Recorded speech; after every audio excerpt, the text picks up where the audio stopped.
What's going on, Washington fans? Welcome to the JTFB channel. And on this video, I'm going to be taking a look at the highlight that was outside of the Hail Mary against the Bears. And that was second round pick Jon, aka Johnny Newton. I loved this pick. This was one of my favorite players to watch in college football. He was just so disruptive in college. And Washington took him. A lot of teams let him fall down the board. We've kind of been waiting for the emergence of Jon Newton to really kick out. And of course, with Jon Allen going down for the season, it was time for Johnny to really kick in and make a name for himself. And that's exactly what he did against the Bears. So I'm going to take a look at some of the stats for him. And then I have a couple plays that I really want to break down and show y'all. I'll be doing more of these video breakdowns at least once a week moving forward after every single game. Pick like one of the highlights or whoever played the best in my opinion, or just something that I saw that I liked that stood out when I rewatched the game just watching film.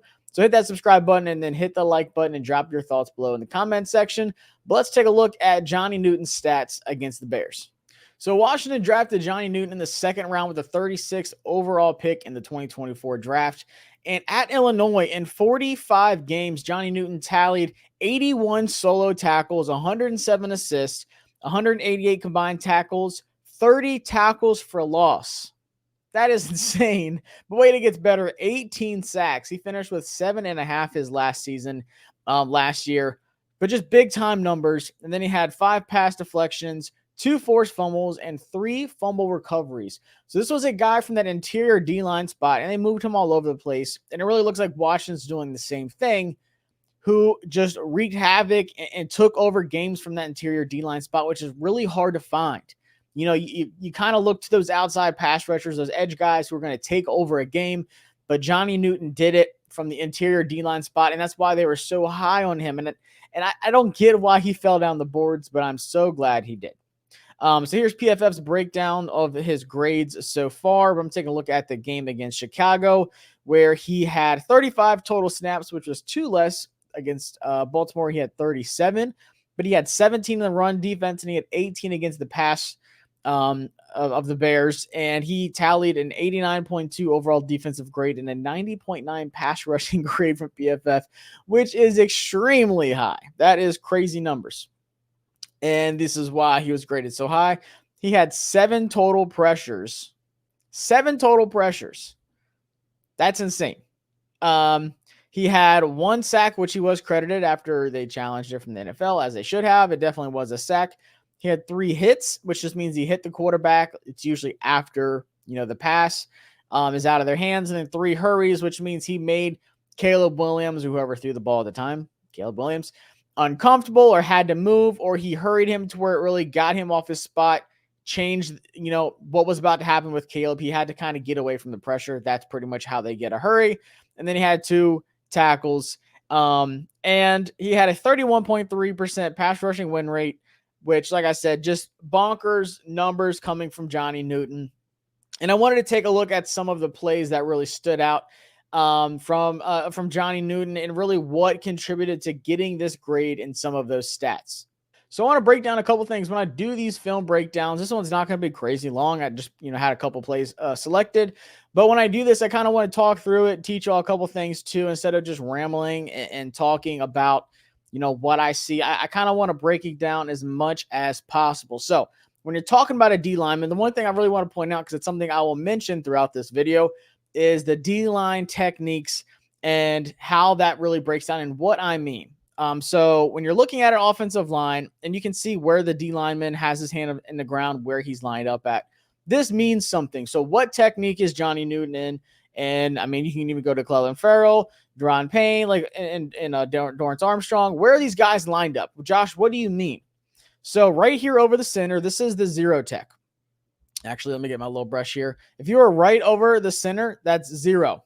Then you go outside. So that's 1 and 1 this side. And usually you look at it from the other side. So like if you're looking at it from the defense, like this would be left 1, this would be right 1. And then if you go inside the guard's shoulder, not more so the center, but the guard, this is your 2I. So you have 0, 1, 2I, which pretty much means 2 inside. Then you have right over the guard, which is 2. Then you have 3 if he's over this shoulder here. Then you have where Newton is lined up right now, which is inside shoulder of the tackle. So that's 4I. So 4 inside. 4 would be squared up, kind of a crooked line, but squared up with the tackle. Then you have the outside, which is 5.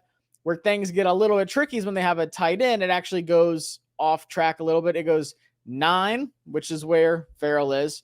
And then just imagine a tight end here. I'm sure we'll get a play when there is a tight end. And then it goes 9, 6, 7. You're like, what the heck? That's weird. I don't know why they do it that way, but that is how they do it. So let me just tell y'all one more time. 0, 1, 2I, 2, 3, 4I, 4, 5, and then 7, 6, 9. So right here on this play, Newton is lined up in the 4I, and this is where he got his sack. This is, I think, one of the very first plays of the game. And it looks like it's a simple play because it's pretty much a screen where the offensive lineman, I think that's Jenkins 76, is responsible for just passing him off. But what I like about Newton on this one, you can see he just kind of, pushes him by, just a little push by, to where Johnny Newton gets in the backfield, but he disrupts Caleb Williams' sight. Like you can see Caleb's supposed to throw this thing to the left, and Newton just puts himself in the way of the play, does a great job. And you're like, all right, well, it's not that crazy. But first off, it's a rookie who, missed a lot of training camp, missed a lot of reps, with the surgery on his foot and everything. He's just kind of like settling into the defense. It's just a big time IQ play. You know what's happening. You just got passed off by the offensive line. They're going screen left blocking scheme. So he's like, okay, my job is to now get in Caleb's face, stop this thing from happening. I mean, look, he has his hands up right now. Disrupting Caleb to where Caleb's like, okay, this is not going to work. This is now a broken play caused by Johnny Newton, who gets his first sack and folds up Caleb Williams. And also being so early in the game, it sets the tone. It's such a small play. Like, oh, he got passed by. The play didn't work out like it was supposed to. Caleb should have got rid of it. He really couldn't because Newton is just putting his hands up. He's getting in the way. He's putting himself in between Caleb and the play and making it a broken play. Now you have this next one where, let's see where he's lined up. 0, 1, 2I, 2, and it looks like 3 once this lineman gets in his stance. So he has it lined up in the 3. Takes on, he gets a little bit help. The guard gets some help from the tackle there, pushing Johnny Newton. But Johnny does a good job getting off the block. A little rip move here to where he squares up, great hand placement, gets the guard off of his base, and really just opens up the lane for him and just does a great job opening up and just allows the run to come right to him. Just funnel, like the run's coming to him. You can kind of tell by the blocking scheme once again. The guard and the tackle were kind of double teaming Johnny Newton. And this tackle here is supposed to, let me get back to this one. He's supposed to help out here and then kick to that second level and get whoever's out there. Maybe it's Noah kicking in. Maybe it's Bobby Wagner kicking in. But he's supposed to help out and then kick things back over here and get to that second level, which he starts to do. And it looks like no one really comes to him. So he just goes to Bobby Wagner. But Newton just does a great job of getting off that block, square it up with him, get him off his base, nice little rip move, and just taking the run. And that's a tackle for a loss right there. Big time playing. We talk about like double teams with Ron Payne and Jon Allen and stuff. This is something I wanted to see with Johnny Newton, how well he can get off these blocks, how much he can really just close up those gaps, those run lanes that teams are going to want, with their blocking scheme that they have, and just really close things in for the run game. All right, on this next one here, he is lined up at right 3. And this is kind of what I was telling you with the tight end. So like, just because I told you I would tell you, once again, Clelin Ferrell is at 9. This would be 6. This would be 7. And then this would be 5. But right now, Johnny Newton's lined up at right 3. And this isn't really a play of like, oh, he, made something happen. This is just a big time effort, high motor play that I like. So you can see the play doesn't come to him. What was that? Like a little jet sweep that they did. Nice play. It just didn't work out well at all. But once again, take a look at Johnny Newton and see what he does. Like, he's not in the play at all.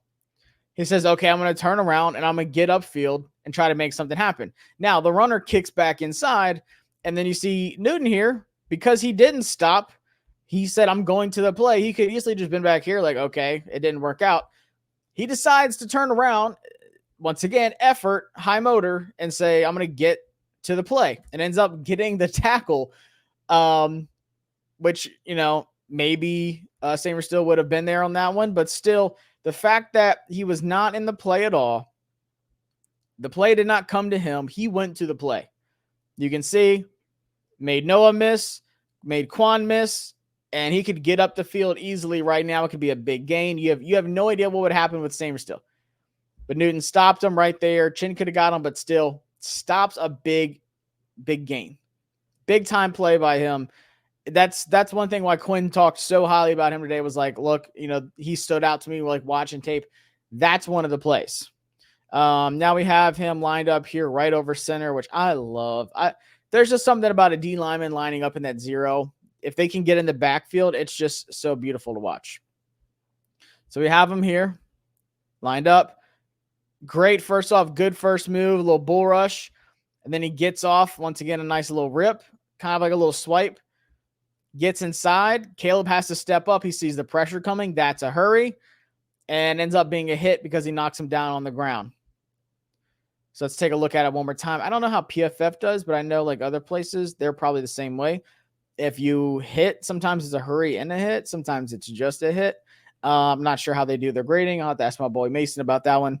But still, watch this once again. Nice little bull rush move to start, and then rip, or kind of like a little swipe.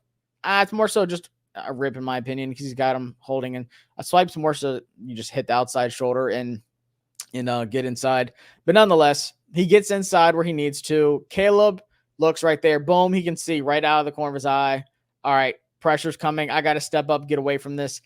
And Newton gets there quick. I know Caleb had to step in, but that was a fast move from going to the outside like he was to cutting back inside in the pocket.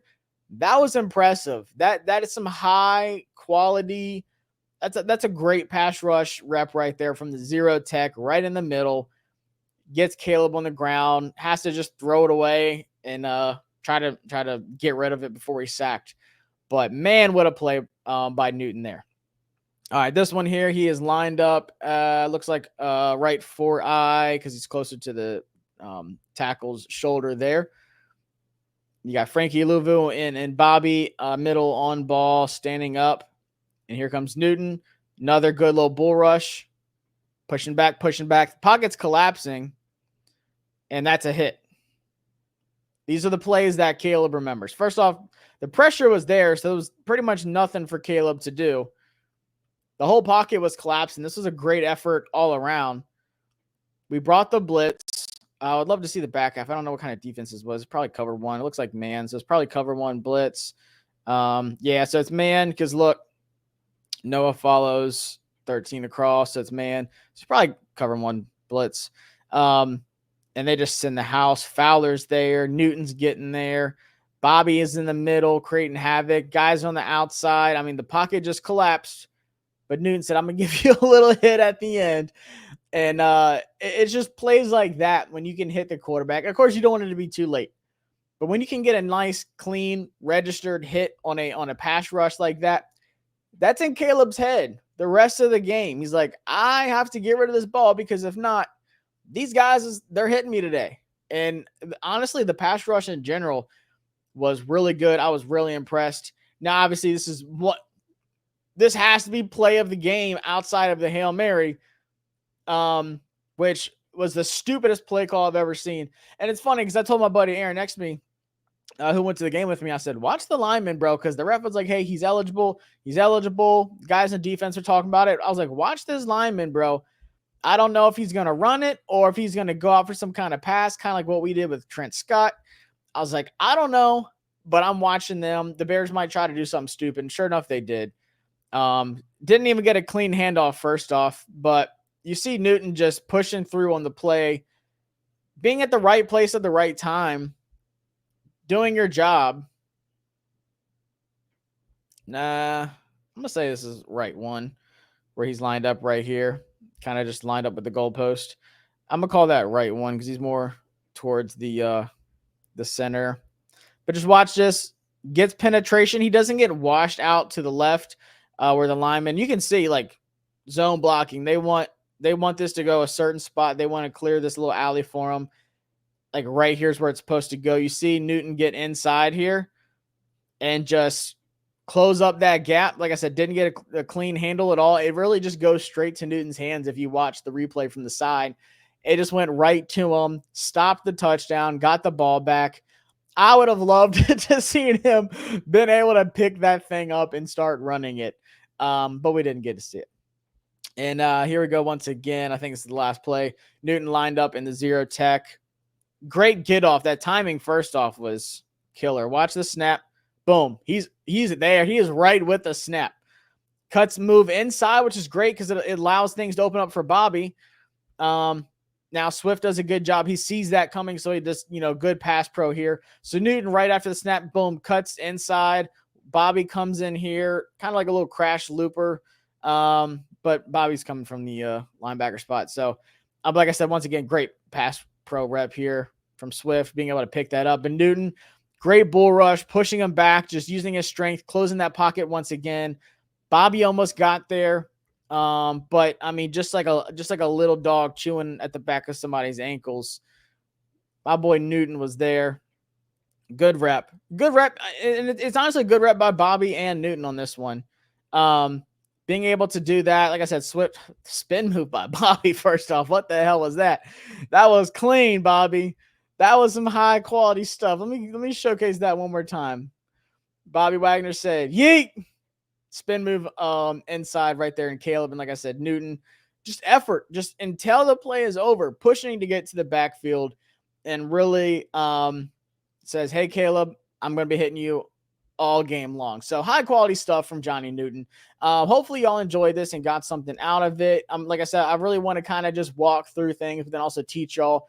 There's only so much you can really teach from a D-line spot, mostly just like techniques. Blown block stuff, like, getting sacks, what they do, what kind of like blown block techniques and stuff like that, like bull rush, speed, just some stuff like that. But still, it was high quality reps by Newton. If he wasn't on the play, like he was putting himself in the play, but then also, even if he didn't get the sack, those still matter. Getting those hits right after a pass, just being on Caleb's tail all game long, those are things that impressed me. And I think we're going to see him ascend even more now that Jon Allen is out for the season. I think this gives Johnny Newton a chance to really just solidify himself in that spot as, one of the guys of the future. And I said this when we drafted him. I said, looking forward to like what the future of this defense could look like, there's two guys you could absolutely build around. And I'm not just saying like this year or next year. I'm thinking 3-4 years down the road. Now it's Saint Still and Johnny Newton. When we drafted him, we had one of our backup offensive linemen DM me on X, and he was like, "Bro, that was the steal of the draft. Just absolute steal. How did that happen?" And I have no idea, to be honest with you. But I'm glad we drafted him. Dan Quinn and Adam Peters, when you watch that video showing like the inside to the draft room, they were super excited to get this guy. And this is why. We just had to be patient as fans. Let his foot heal. Let him really get these reps on defense that he didn't get in training camp and preseason and everything. And it's going to be well worth the wait, because this guy was an absolute stud at Illinois, and he showed what he could do against the Bears, and hopefully he can do that moving forward. Like I said, guys, hit that subscribe button and like the video if you enjoyed the watch, and then drop your comments below what you thought by Johnny Newton's reps. And if you have any recommendations of film breakdown that you want me to do moving forward, I will be sure to do that. And I'll catch y'all next time. Peace.